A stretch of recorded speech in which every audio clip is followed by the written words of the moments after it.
तेरे देश को खत्म करने के लिए मुझे किसी हथियार की जरूरत नहीं है।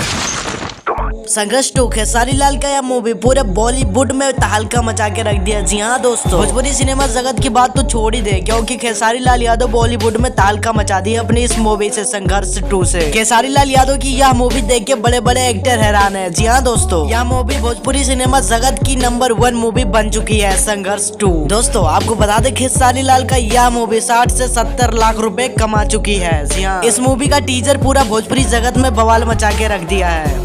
और मरेंगे भी भारत के लिए। जब भी कोई सरफेरा बहती गंगा में कान लगा के सुनेगा तो एक ही आवाज आएगी, हिंदुस्तान। तो दोस्तों, संघर्ष 2 मूवी किस किस ने देखा है नीचे कमेंट बॉक्स में जरूर बताना, और ऐसे वीडियो देखने के लिए हमारे चैनल को सब्सक्राइब कीजिए। मिलते हैं अगले वीडियो में, तब तक के लिए बाय बाय।